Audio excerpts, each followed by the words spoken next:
بہت ہے تجھ سے امید تعاون،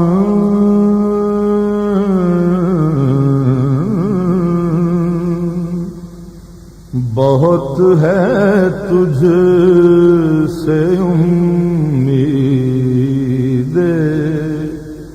تعاون، لگی ہے ایک مدت سے یہی دھن، لگی ہے ایک مدت سے یہی دھن،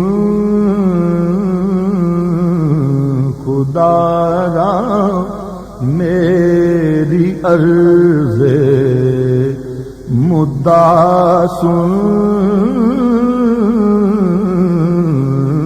خدا را میری عرض مدعا سن،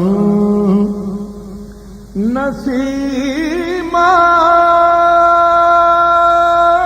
عرف ہے. یہ آپ نے فرمایا تھا نا باہر سے کوشچن ہے تھا کامل امید سننے کی. مہندی وہی ہے. یہ بسم اللہ الرحمن الرحیم کی ترتیب ہی یہی ہے. اور یہ جو دور ہے اس امت کا، اس کے بارے میں رائے ہے، حتمی بات نہیں ہے یہ کسی کی بھی، کیونکہ حتمی علم تو اللہ اور اس کے رسول کو ہی ہے. آئی نہ سمجھ بات؟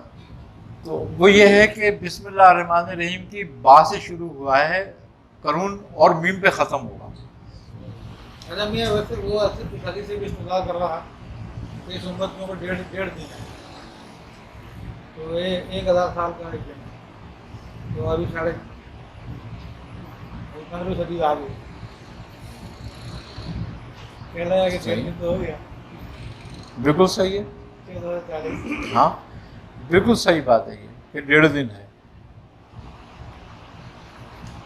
لیکن اس پر بھی پھر بھی وہی بات ہے کہ جب تک کہ بسم اللہ الرحمن الرحیم پورے اپنے سرکل پہ نہیں آ جائے گی، کیونکہ بڑی کمال بات ہے اس کے اندر یہ کہ یہ بے با سے شروع ہوئی ہے، میم پہ ختم ہوئی ہے، اور ہدایت بشر کامل سے شروع ہوئی ہے اور مہندیت پہ ختم ہوگی.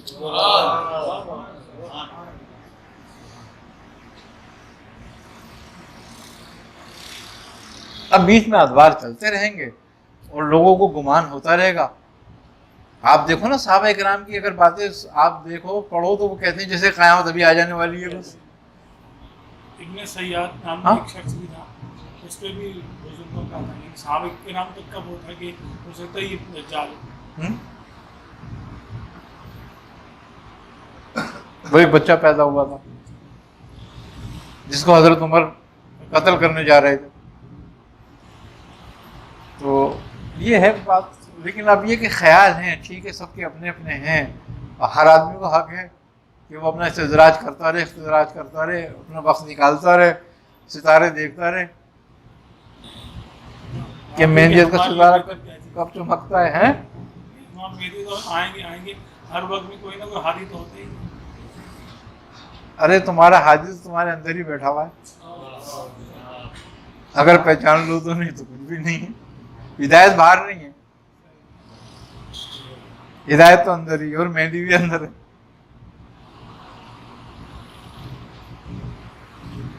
اس سے ابھی ایک سوال ہے، کہاں تک سوال صحیح ہے کیا یہ جو بسم اللہ کا دور انسان کے اپنے اندر بھی چلتا ہے یا سابق کے اندر بھی چلتا ہے کہ شریعت سے شروع ہو کر وہ ہدایت بھی چلنا آگے تک؟ بسم اللہ کا دور.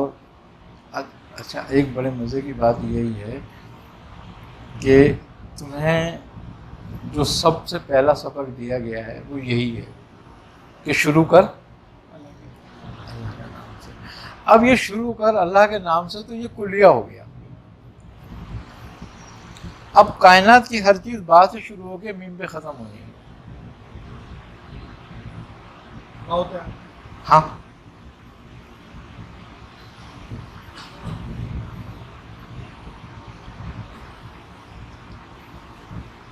با سے بقا ہے, میم سے موت ہے.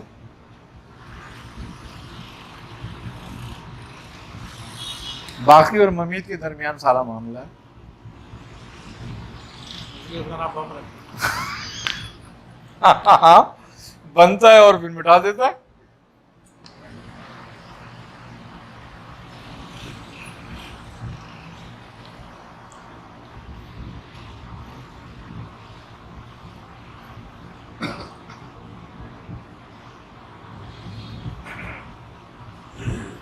آپ نے گزشتہ نشستوں میں ایک جملہ ارشاد فرمایا تھا گفتگو کے دوران کہ وسوسہ یقین اور حقیقت کا دشمن ہے. اس کی وضاحت فرمائیں. اصل میں وسوسے کی بھی مختلف حالتیں ہیں. میرے شکو کی وزنوں نے بولا وہاں میں صاحب ہاں یہی بات ہے. ایک وسوسہ ظنی ہے, ایک حقیقی ہے. وسوسہ ظنی جو ہے وہ گمان ہے.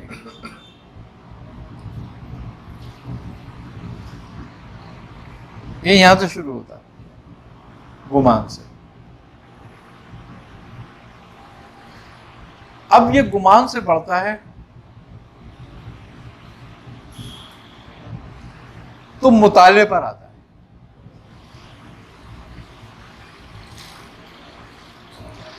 اب وہ مطالعہ جو ہے اس میں خیر و شر بس آتا ہے.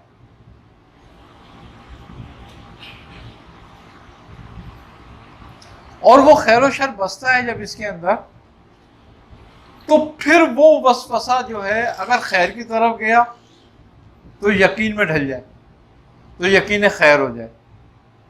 اور اگر وہ وسوسہ غلبہ کر جائے برائی کی طرف, شر کی طرف, تو یقین شر بن جائے. پھر شر پہ یقین ہو جاتا ہے پورا. لیکن بات اصل میں تمہارے گمان کے بعد مطالعے کی ہے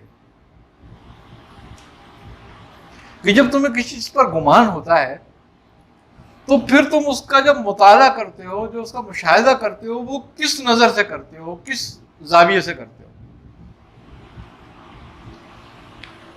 منفی اور مثبت دونوں پہلو موجود ہیں نا. اگرچہ ہمارے اوپر نفس کا غلبہ یا شیطان کا غلبہ زیادہ ہے تو ہمیشہ ہمارا وسوسہ جو ہے شر کی طرف مضبوط ہوگا. لیکن کہیں بھی ہمارے اندر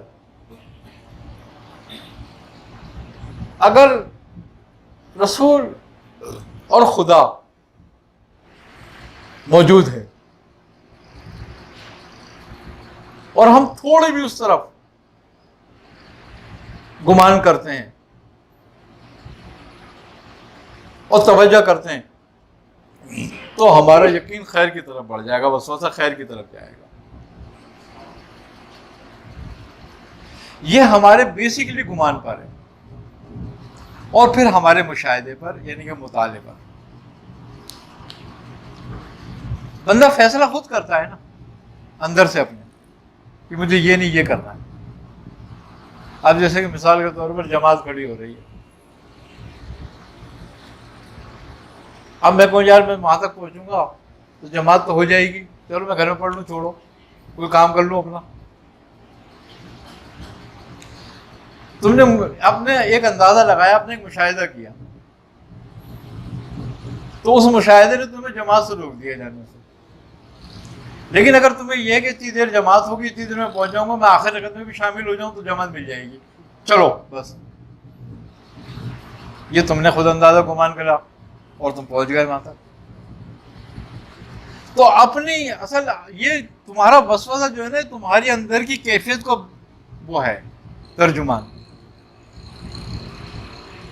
کہ تمہارے اندر کیا کیفیت چل رہی ہے اور کس کا غلبہ ہے. اور ہر آدمی اپنے وسوسوں سے اس کا تجزیہ کر سکتا ہے اور اپنی اصلاح کر سکتا ہے اور بھٹک سکتا ہے.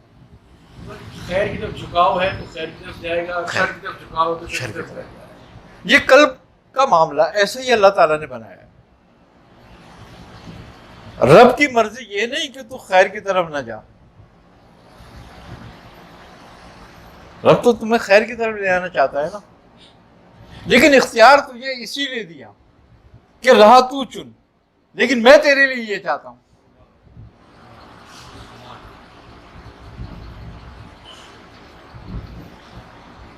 اب اگر ہم یہ کہیں کہ نہیں ہمیں تو ربی خیر کی طرف لے کے گیا تھا اور ربی شر کی طرف لے کر گیا تھا، تو پھر ہماری جزا کس بات کی ہو گئی؟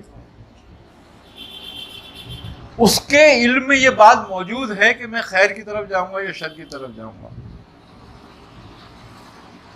لیکن میرے علم میں یہ بات نہیں ہے کہ میں خیر کی طرف جاؤں گا یا شر کی طرف جاؤں گا، تو مجھے نیت خیر کی کرنی چاہیے۔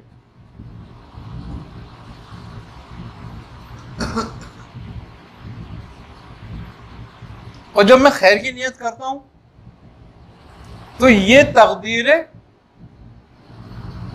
مطلق نہیں ہے، یہ معلق، کہ اگر تو شر کی طرف جائے گا تجھے ہدایت تیرے سے لے لی جائے گی، تو خیر کی طرف جائے گا تجھے ہدایت دے دی جائے گی۔ اب شرط رکھ دی کہ تو کہاں جائے گا۔ اگر یہ مطلق کر دی جائے تو پھر جھگڑا ختم ہو گیا۔ اب جن لوگ کے لیے مطلق کر دیا گیا وہ کبھی خیر کی طرف نہیں آئیں گے، وہ کفار ہیں۔ کیوں مطلق کیا گیا ان پر؟ لیکن ان کو آخر تک، ان کی سانس نکلنے تک کی مہلت پھر بھی دی ہوئی ہے، پھر وہ مطلق میں تبدیل ہو جائے گی بات۔ لیکن دی ہوئی کیوں ہے؟ کہ وہ نہیں چاہتا کہ یہ کفر میں مرے۔ اب وہ نہیں چاہتا ہے تو نبی بھیجے تھے نا، پکارا بلایا گیا نا، اور آخر تک تمہیں مہلت بھی دی۔ یہ نہیں کہا کہ جب جس نے انکار کر دیا ایمان سے اس کو قبض کر لو، اور جو ایمان لیا اس کو ڈھیل دے دو،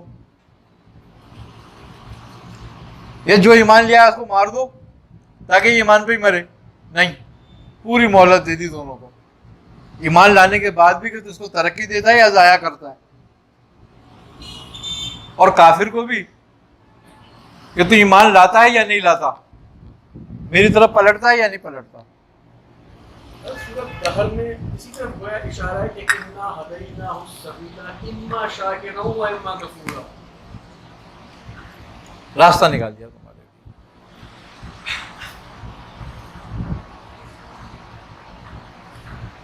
اور انسان کا گمان ہی اصل ہے کہ وہ کیا کرتا ہے، کہتا بھی ہے نا میں تیرے گمان کے مطابق ہی۔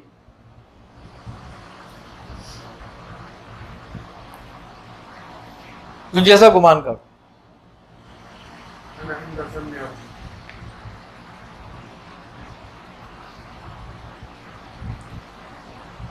تو وسوسہ جو ہے وہ ہمیں یہ بتاتا ہے کہ ہمارے اندر کیا ہے۔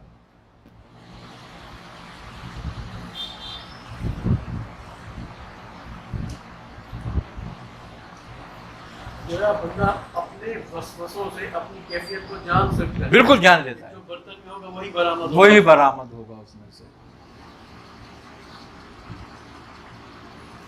اور یہ بڑی کمال بات ہے، اللہ کسی کو توفیق دے دے اس بات کی، یعنی کہ جس کو اس بات کی توفیق ہو جائے کہ برتن میں کیا ہے، تو سمجھ لو اس کا مطلب یہ کہ اللہ اس کو ہدایت دینا ہی چاہتا ہے، بس اب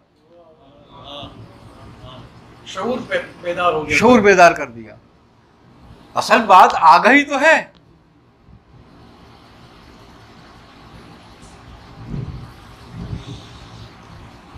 خدا کی ذات کو کوئی نہیں دیکھ سکتا نا، لیکن خدا سے آگاہ تو ہے نا کہ خدا ہے،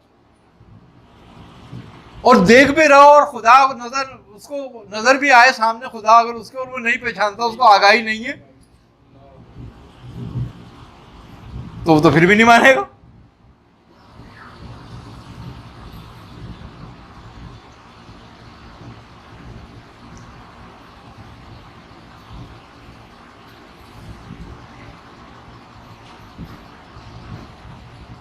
تو بات صرف آگاہی سے ہے، اور آگاہی سب سے پہلی یہی ہے کہ تو اپنے اندر جھانک کے دے کہ تیرے برتن میں کیا ہے۔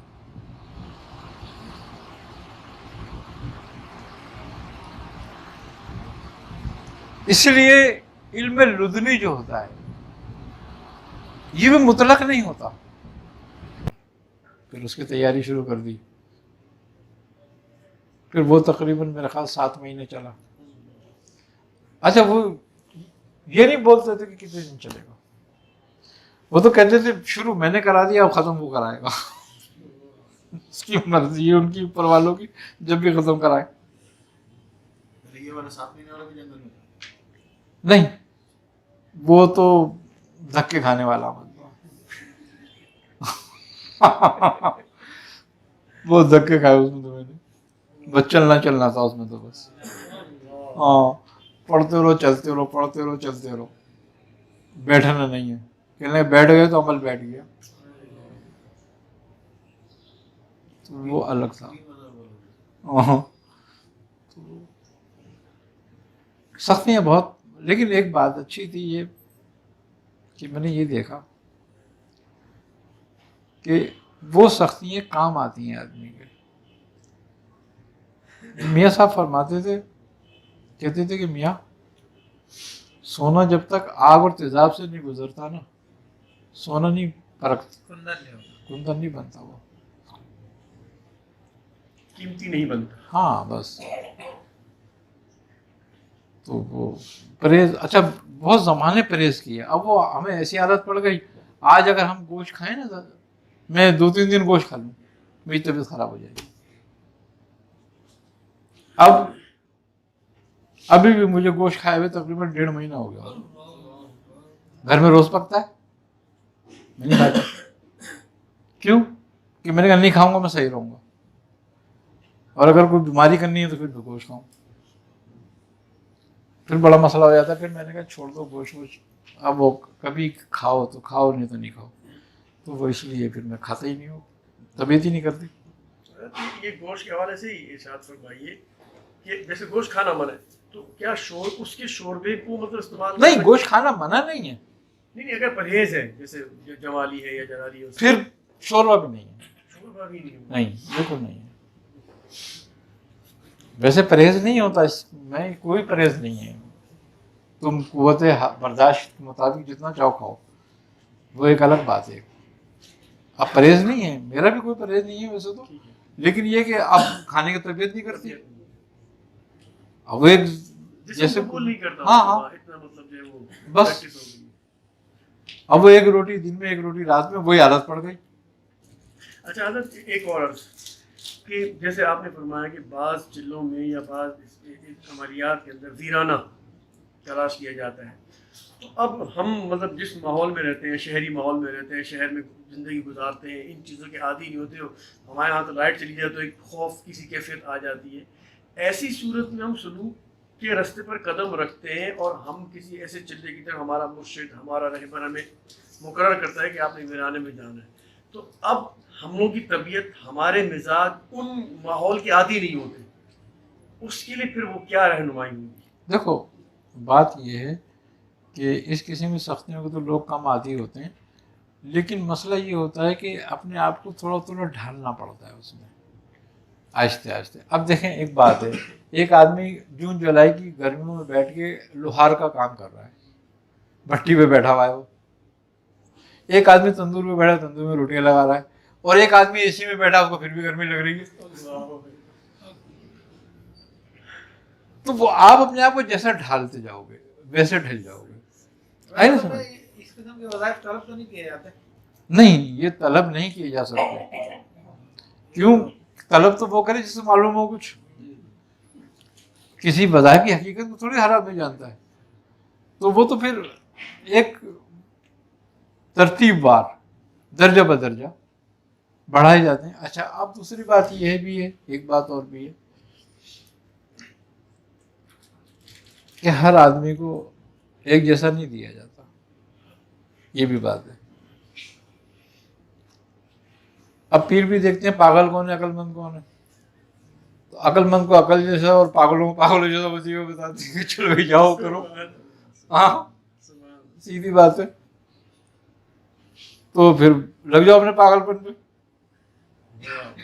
تو یہ بھی بات ہے. لیکن یہ کہ آج کل کا جو دور ہے نا, اس میں لوگ مشقت کے عادی نہیں ہیں اور وقت بھی نہیں ہے.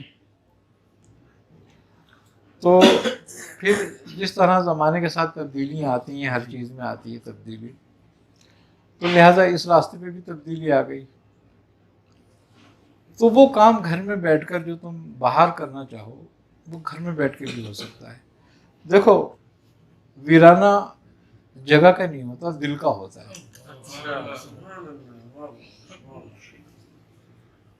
آئی نا سمجھ میں؟ وہ کسی شاعر کا شعر ہے نا، وہ کہتا ہے 100 بار چمن مہکا ہے 100 بار بہار آئی، دنیا دل کی وہی حالت، دل کی وہی تنہائی. تو بات یہ نہیں ہے، بات یہ کہ دنیا میں کچھ بھی ہے، تو کہاں ہے؟ اور تو جنگل میں بیٹھ کے بھی دنیا میں پھنسا ہوا ہے. تو نتیجہ کیا نکلا پھر جنگل جانے کا؟ تو اپنے دل کو خالی کرنے والی بات ہے. یہ اس سے زیادہ کمال کی بات ہے جو جنگل میں جا کے بیٹھ جائے. ہے نا سمجھ بات؟ اصل تو اپنا دل کو خالی کرنا ہے. اور جب دل خالی ہو گیا تو جنگل میں ہو یا تنہائی میں یا محفل میں ہو، کہیں بھی ہو، تیرا کام پورا ہو رہا ہے. تو اصل بات یہ ہے. تو اب جو ہے نا، میں سمجھتا ہوں وہ جنگلوں سے نکل کے شہر میں آ، لیکن اپنے آپ کو خالی کر. وہ تو میں شیخ کے ہاتھ میں جس طرح سے کرا دیں بس اب ہم خالی نہیں کرتے اپنے آپ کو. یہاں بھی نماز بھی پڑھ رہے ہوتے ہیں تو بازار میں گھوم رہے ہوتے ہیں. بات یہی ہے کہ اذکار جو ہے نا، دیکھو ہم ایمان لائیں غیب پر،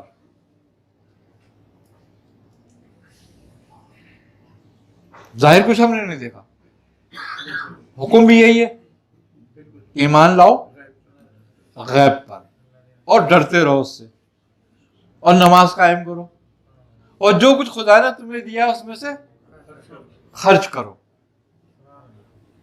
یہ آیت ہی پورا سلوک ہے.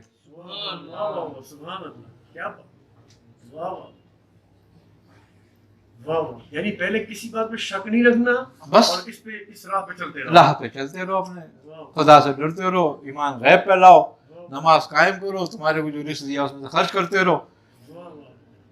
پورا سلوک ہو گیا یہ. اب اس کو سمجھنا ہے. اب یا تو جنگل میں جا کے بیٹھ کے کر لے یا گھر میں بیٹھ کے کر لے. جس نے عمل کر لیا وہ کامیاب ہو گیا، ہر جگہ کامیاب ہو جاتا. اب وہ جنگل میں تو جن کو بھیجا جاتا ہے نا جن کی عقل موٹی ہوتی ہے.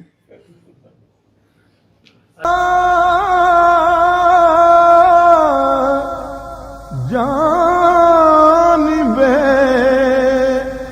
بطحا گزر کن نسیما، جانب بطحا گزر کن ز احوالم محمد را خبر کن، ز احوالم محمد را خبر کن، ز احوالم محمد را خبر کن. کہاں تک کاہش غم یا محمد، کہاں تک عشق پہ ہم یا محمد،